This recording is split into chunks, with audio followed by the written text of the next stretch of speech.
Assalamualaikum warahmatullahi wabarakatuh. Oke, seperti biasa sebelum dilanjutkan cerita pedang King Dao-nya, bantu Mimin tekan tombol like dan berkomentar. Juga terima kasih sudah dan sebelumnya. Gas. Bab 1645.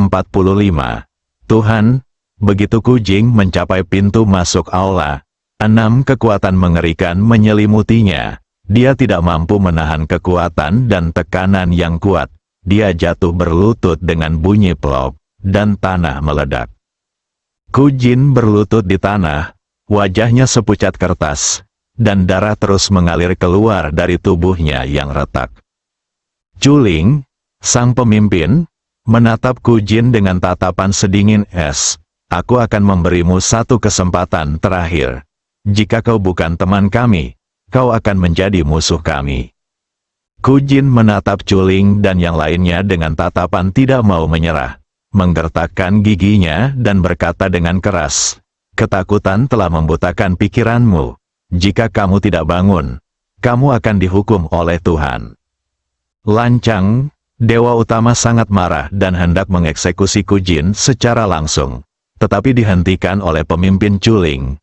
Dia menatap Kujin dan berkata, "Ada gunanya untuk membuatnya tetap hidup." Setelah berkata demikian, dia merentangkan telapak tangannya, lalu api melesat tepat ke kening Kujin. Api murni. Saat api murni memasuki tubuhnya, mata Kujin tiba-tiba melebar. Tak lama kemudian, seluruh tubuhnya mulai berkedut hebat, dan raut wajahnya berangsur-angsur berubah. Api murni membakar benih ilahi. Kujin meringkuk di tanah dan mengerang kesakitan.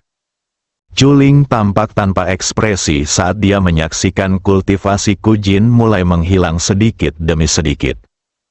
Pada saat ini, seakan-akan sepanci minyak panas telah dituangkan ke dalam tubuh Kujin. Organ-organ dalamnya dan benih ilahi di dalam tubuhnya sedang digoreng, terutama benih ilahi di dalam tubuhnya.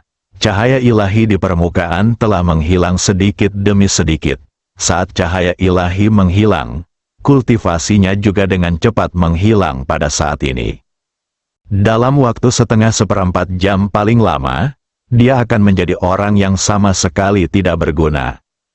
Culing menatap Kujin yang kesakitan dan berkata dengan nada sinis, "Tanpa benih dewa, kamu bahkan tidak memiliki kualifikasi untuk menjadi seorang penghujat."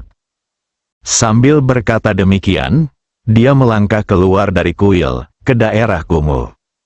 Beberapa dewa utama segera mengikuti. Mereka tidak melakukan gerakan lain karena Kujin sekarang benar-benar tidak berguna. Setelah para dewa utama pergi, Kujin masih meringkuk di tanah sambil berkedut. Perasaan terbakar oleh api murni itu begitu menyakitkan, sehingga dia ingin mati. Tetapi dia masih menggertakkan giginya dan bertahan. Menyesali, dia tidak menyesalinya. Dia tidak pernah menganggap dirinya sebagai orang baik. Dia telah menggunakan banyak cara untuk bangkit dari alam bawah ke posisi dewa tertinggi. Oleh karena itu, dia tidak pernah menganggap dirinya sebagai orang baik, dan orang baik tidak akan berumur panjang. Akan tetapi, dia selalu punya tujuan akhir. Gunakan orang-orang malang itu untuk mengancam Ye Guan. Dia tidak bisa melakukannya, aku tidak bisa melakukannya bahkan jika aku mati. Seorang pria sejati tahu apa yang harus dilakukan dan apa yang tidak boleh dilakukannya. Jika Ye Guan kembali untuk membunuhnya, dia tidak akan duduk diam dan menunggu kematian. Dia akan melawan dan bertarung sampai mati. Namun, dia, Kujin, tidak akan pernah melakukan tindakan yang tidak tahu malu seperti menggunakan orang miskin untuk mengancam orang lain, bahkan jika dia mati. Lagi pula, dalam pikirannya, perilaku semacam ini lebih buruk daripada penistaan agama. Kujin menggertakkan giginya, tubuhnya masih berkedut hebat, kultivasinya masih menurun dengan cepat, dan dia merasa lebih lemah dari sebelumnya. Seolah-olah semua kekuatannya telah terkuras. Dia tahu bahwa benih dewa dalam tubuhnya akan segera lenyap sepenuhnya. Dan dia, Kujin, akan segera menjadi orang yang tidak berguna. Seperti yang dilakukan Nan Xiao saat itu, pada saat ini, dia sedang mengalami neraka. Rasa sakit yang parah membuat kesadarannya berangsur-angsur kabur. Matanya juga kabur. Dan dia tidak bisa melihat apapun dengan jelas. Tetapi dia tetap tidak menyesalinya. Bukan saja dia tidak menyesalinya, dia juga sangat membenci Culing dan yang lainnya. Inilah yang disebut dewa. Atas dasar apa mereka mengatakan Ye Guan dan Sang Mei adalah penghujat? Dibandingkan dengan Ye Guan dan Sang Mei, para dewa utama ini adalah penghujat sejati. Mereka berada di posisi dewa yang tinggi, dengan seenaknya mengesampingkan semua makhluk hidup. Siapapun yang menentang mereka atau memengaruhi kepentingan mereka akan dianggap sebagai penghujat oleh mereka. Sekelompok dewa yang egois dan sangat jelek, rayap terbesar dalam peradaban ilahi. Dan, bukankah Ku Jin juga salah satu dari kelompok orang ini? Ya, dia adalah Ku Jin. Selama bertahun-tahun, apakah Ku Jin sudah cukup korup? Apakah Ku Jin tidak pernah menyalahgunakan kekuasaannya untuk keuntungan pribadi? Memiliki banyak segala hal yang pernah dilakukannya di masa lalu kini muncul dengan jelas dalam pikirannya. Sambil meringkuk di tanah, dia mengulurkan tangan kanannya dengan gemetar dan mencoba membuka matanya. Ketika benih ilahi di tubuhnya hampir menghilang sepenuhnya, dia berkata dengan suara gemetar, "Tuhan, ampuni aku." Terjadi keheningan sejenak, ledakan, benih dewa yang telah terbakar oleh api murni dan menjadi redup, tiba-tiba memancarkan api keemasan. Api murni masih menyala, dan kultivasinya masih menghilang dengan cepat. Dia masih kesakitan, tetapi dia tersenyum, karena pada saat ini, dia merasakan dewa. Dia juga mengerti arti, Tuhan. Jika seseorang berbuat salah, dia pasti tidak akan langsung menjadi Buddha setelah meletakkan pisau jagalnya. Mengapa orang baik harus melakukan perbuatan baik sepanjang hidupnya untuk menjadi Buddha? Sedangkan orang jahat dapat langsung menjadi Buddha setelah meletakkan pisau jagalnya. Ini salah, dia mengerti apa yang dimaksud dengan dewa. Kehidupan baru tidak akan diperoleh dengan mudah. Itu harus dibayar dengan harga tertentu. Dia ingin dilahirkan kembali, tetapi dia harus menderita, menanggung kesulitan, dan menebus dirinya sendiri. Di daerah kumuh, di dalam seminari, seperti biasa, Nan Xiao sedang mengajar sekelompok siswa. Kelasnya telah berkembang pesat. Awalnya hanya ada 100 siswa, tetapi sekarang telah berkembang menjadi lebih dari 200. Tidak hanya itu, bagian luar kelas juga penuh sesak dengan banyak siswa. Kelas itu padat, tetapi semuanya sangat sunyi. Mereka mendengarkan ceramah Nan Xiao dengan penuh perhatian. Sejak dibukanya seminari tersebut, Nan Xiao tidak diragukan lagi telah menjadi mentor terbaik di akademi tersebut, karena ia pernah berada di kuil para dewa, sehingga ia berpengetahuan luas dan memiliki kekuatan. Selain itu, ia mengajar dengan sangat serius dan tanpa syarat. Kini, banyak muridnya telah mulai berlatih dan telah mencapai kesuksesan yang cukup besar. Tahukah Anda, bisa berlatih di daerah kumuh ini tidak diragukan lagi merupakan perubahan nasib yang nyata bagi mereka. Khususnya bagi para orang tua siswa, kegembiraan mereka melihat anak-anaknya bisa belajar dan berlatih tidak dapat diungkapkan dengan kata-kata. Ubah takdir Anda, mereka telah tinggal di daerah kumuh ini sepanjang hidup mereka, dan mereka dulu hidup tanpa harapan. Mereka tidak pernah berani bermimpi bahwa suatu hari nanti anak-anak mereka akan dapat belajar dan berlatih, dapat meninggalkan tempat ini, dan menjalani kehidupan yang layak seperti orang-orang baik di luar sana. Mimpi seperti itu merupakan suatu kemewahan. Namun sekarang ini bukan mimpi, ini kenyataan. Di dalam kelas, Nan Xiao memegang sebuah buku kuno, mondar-mandir dan berkata perlahan, ketika bertemu orang, kamu harus selalu memperlakukan mereka dengan tulus. dan tidak selalu menggunakan tipu daya untuk melawan mereka. Jika seseorang datang dengan kepalsuan, aku akan menanggapinya dengan ketulusan. Setelah waktu yang lama, yang palsu juga akan menjadi tulus. Dia membaca sangat lambat, mencoba memastikan semua siswa dapat mendengar dengan jelas. Selanjutnya, para siswa segera mengikuti. Ketika bertemu orang, Anda harus selalu memperlakukan mereka dengan tulus, dan tidak selalu menggunakan tipu daya untuk menghalangi mereka. Para siswa di luar kelas pun bergegas mengikutinya. Meskipun ada kebingungan di wajah-wajah muda itu, mereka sangat serius. Pada saat ini, seorang anak kecil tiba-tiba mengangkat tangannya. Nan Xiao menatap anak kecil itu dan berkata sambil tersenyum, "Xiu, apa yang ingin kamu tanyakan?" Anak laki-laki itu berdiri, mengedipkan matanya yang besar. "Guru, apakah benar-benar ada dewa di dunia ini?" Anak laki-laki lainnya juga memandang Nan Xiao. Mata mereka penuh rasa ingin tahu. Karena Nan Xiao pernah mengajari mereka tentang dunia ini sebelumnya. Mereka tahu bahwa mereka hidup di alam semesta yang disebut peradaban dewa, dan dalam peradaban dewa ini, Tuhan adalah penguasa tertinggi. Nan Xiao tersenyum dan berkata, "Ya." Anak laki-laki kecil bernama Xiu menyentuh kepalanya dan berkata, "Guru, siapa yang lebih kuat, Anda atau para dewa?" Tentu saja guru Nan Xiao yang terbaik. Seorang gadis kecil yang duduk di sebelah bocah lelaki itu tiba-tiba berdiri, menendang pantat bocah lelaki itu, dan berkata dengan marah, "Xiu, beraninya kau mempertanyakan guru Nan Xiao? Aku akan memotong jiji kecilmu." Xiu begitu takut hingga dia menutupi selangkangannya dengan tangannya. Anak laki-laki kecil di sebelahnya juga menyusut tanpa sadar. Nan Xiao menatap gadis kecil itu dan tersenyum. "Yuci, jangan menakuti Xiu." Gadis kecil bernama Yuci berkedip dan berkata, "Guru Nan Xiao, Anda lebih kuat dari para dewa, kan?"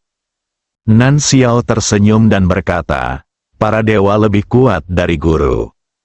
Yuci sedikit tidak percaya.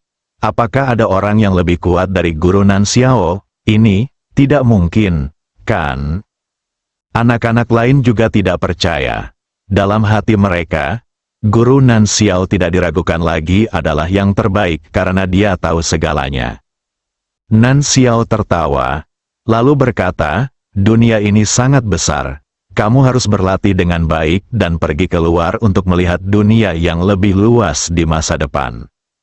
Sekelompok anak mengangguk cepat. Sebenarnya, mereka juga merindukan dunia luar. Mereka mendengar bahwa anak-anak di luar sana bisa makan cukup setiap hari. Itu akan menjadi kehidupan seperti surga. Setelah kelas, Nan Xiao berjalan keluar. Para siswa segera memberi jalan kepadanya dan memberi hormat. Sepanjang jalan, banyak siswa yang datang untuk mengajukan pertanyaan, dan Nan Xiao menjawabnya dengan sangat sabar. Dan pada saat ini, sesuatu yang aneh terjadi. Beberapa aura mengerikan tiba-tiba muncul di atas seminari, dan tekanan kuat memenuhi langit dan bumi. Wajah para siswa di seminari berubah drastis, dan mereka menatap Culing dan yang lainnya yang telah muncul. Wajah mereka pucat, dan mata mereka penuh ketakutan. Nan Xiao juga melihat ke arah Culing dan yang lainnya.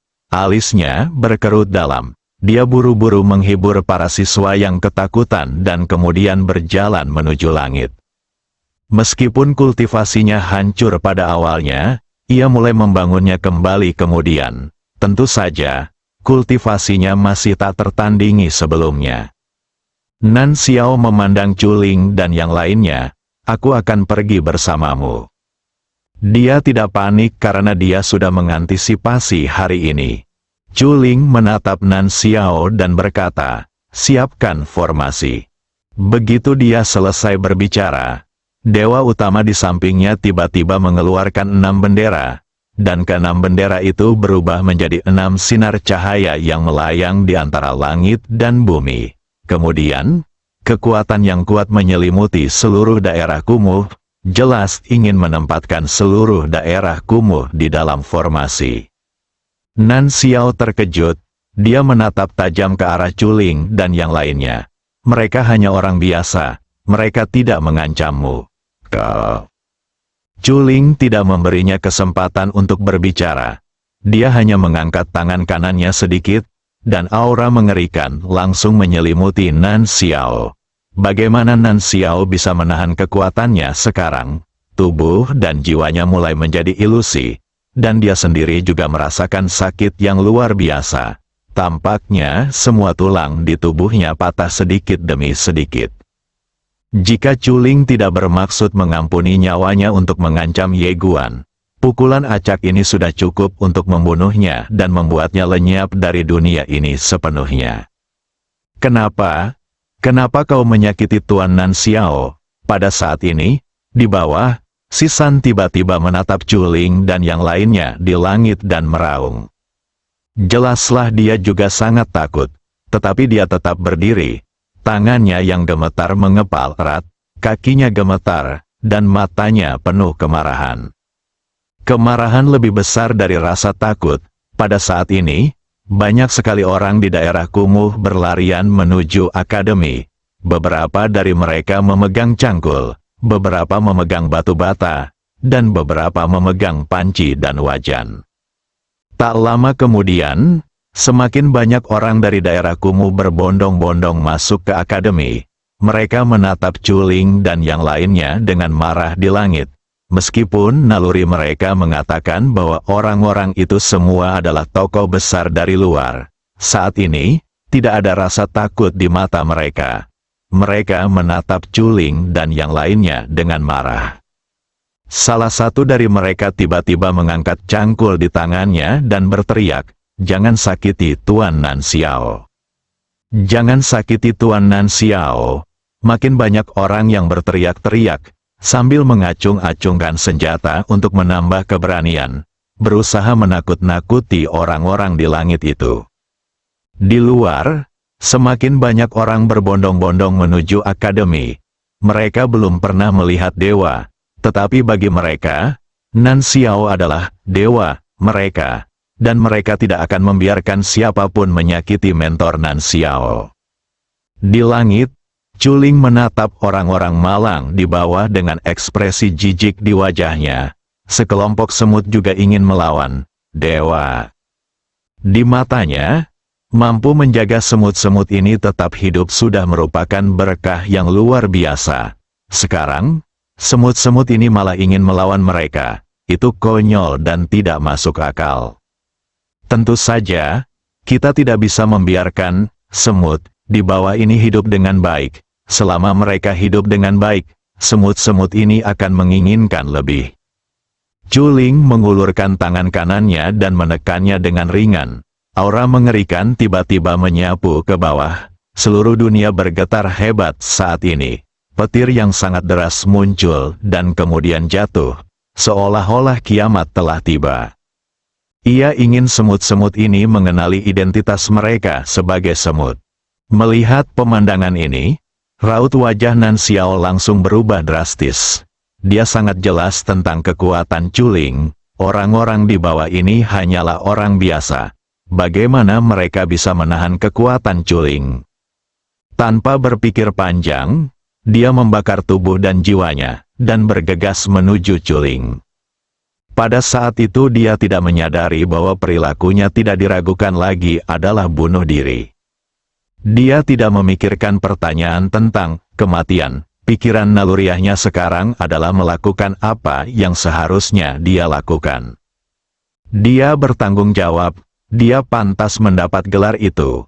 Bab 1646, memeriksa dunia manusia. Melihat Nan Xiao yang berlari ke arahnya, Chuling mencibir. Belum lagi Nan Xiao saat ini. Bahkan jika Nan Xiao berada di puncaknya, dia tidak akan lebih dari seekor semut besar. Oleh karena itu, perilaku Nan Xiao saat ini tidak diragukan lagi menggelikan di matanya. Chuling menjentikkan lengan bajunya, dan aura yang kuat langsung menghantam Nan Xiao. Merasakan aura mengerikan itu, Nan Xiao tahu betul bahwa dirinya pasti akan mati, tetapi tidak ada sedikit pun rasa takut di matanya. Saat ini, apalagi Chuling di depannya, bahkan jika itu adalah dewa, Nan Xiao tidak akan mundur bahkan satu langkah pun. Di bawah, banyak sekali pelajar dan orang miskin melihat pemandangan ini dengan mata terbelalak, dipenuhi amarah dan keputusasaan. Tepat ketika napas itu hendak menghancurkan Nan Xiao, tiba-tiba, cahaya keemasan muncul di tubuhnya, menyala seperti bola api, dari dalam keluar. Begitu napas itu bersentuhan dengan cahaya keemasan yang menyala-nyala, cahaya itu menghilang tanpa jejak. Pada saat ini, kultivasi Nan Xiao yang hilang dengan cepat dipulihkan. Tidak hanya itu, auranya juga melonjak liar.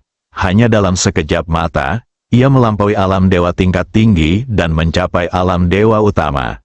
Namun, auranya masih melonjak liar.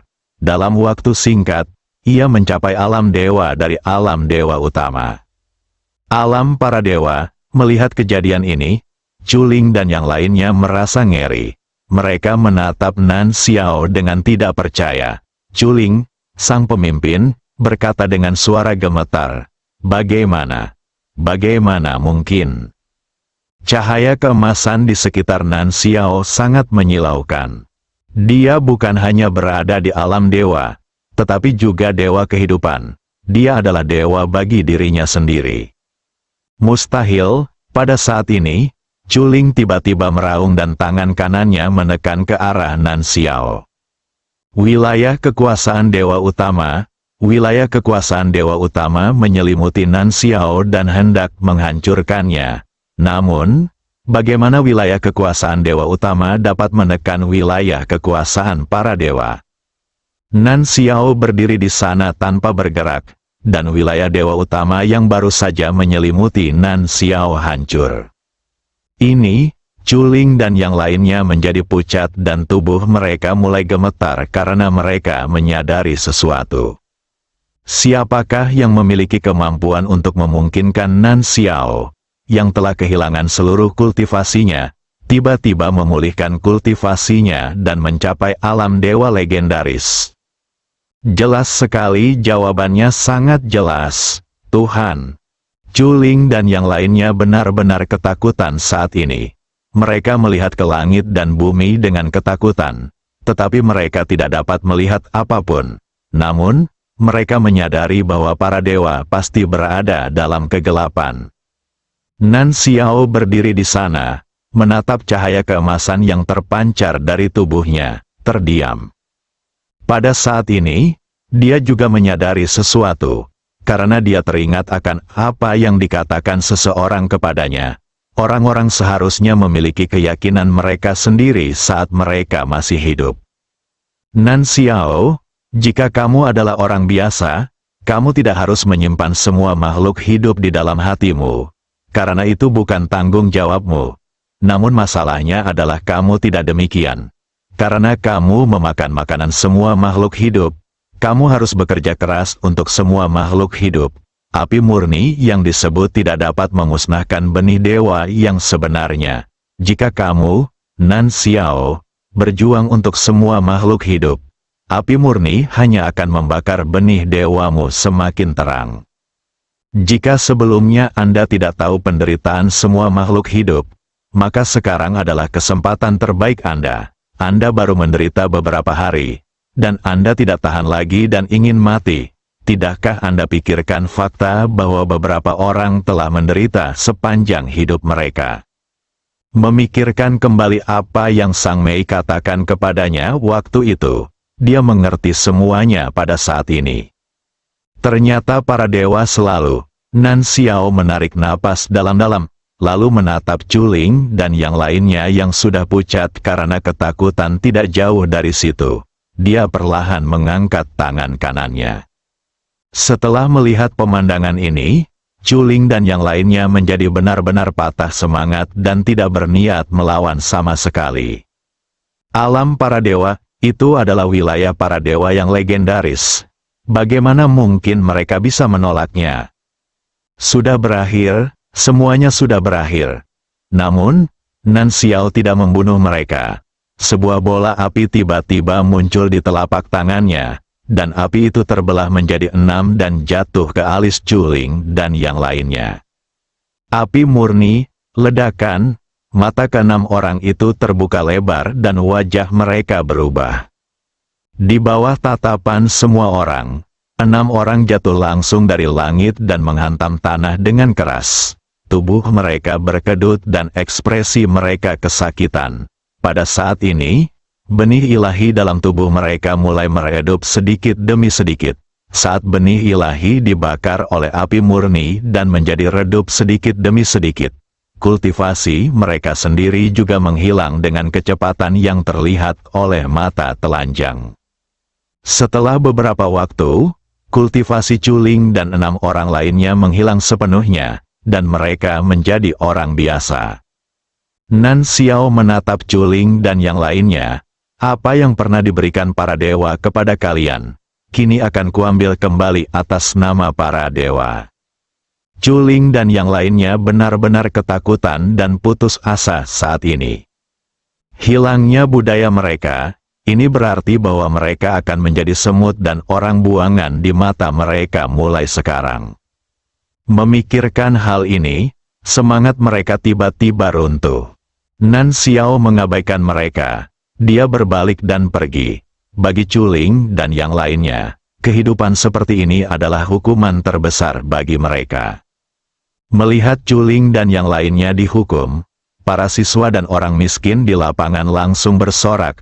Mereka mengelilingi Nan Xiao dan terus bersorak. Seluruh seminari dipenuhi dengan kegembiraan. Setelah waktu yang lama, atas instruksi Nan Xiao, semua orang mulai bubar dan para siswa kembali ke kelas untuk melanjutkan kelas mereka. Nan Xiao menoleh ke kanan. Di samping pilar di sebelah kanan, berdiri seorang pria berjubah hitam, bersandar di pilar dan menatapnya. Melihat pria itu, Nan Xiao tersenyum. Saudara Ye. Ye Guan tersenyum dan berkata, Kakak Nan. Nan Xiao menghampirinya dan bertanya, mau minum? Ye Guan mengangguk. Itulah yang ku maksud. Keduanya meninggalkan akademi dan tiba di jalan di luar.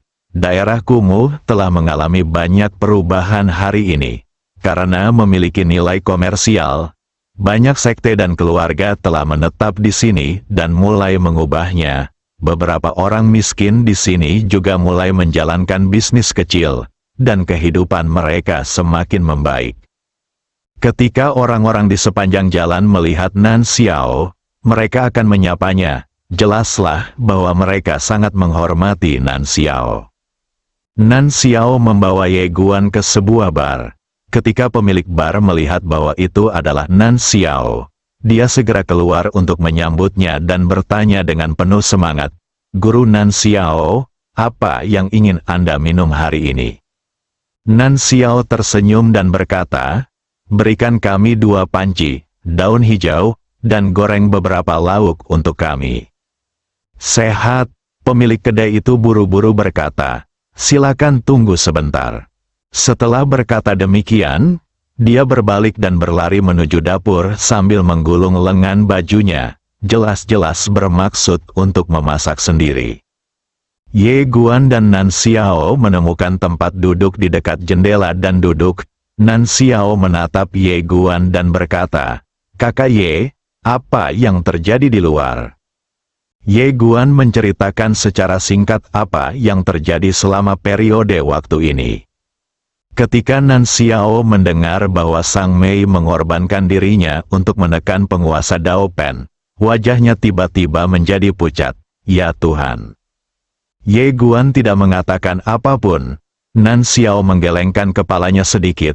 Aku tidak pernah menyangka begitu banyak hal telah terjadi selama kurun waktu ini. Apa rencanamu selanjutnya? Ye Guan berkata, kembalikan ketertiban para dewa.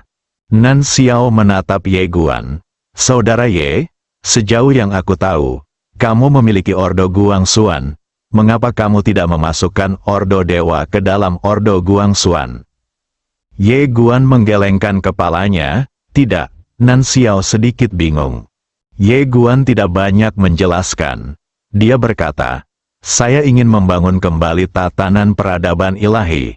Saudara Nan, Anda akan menjadi menteri ilahi.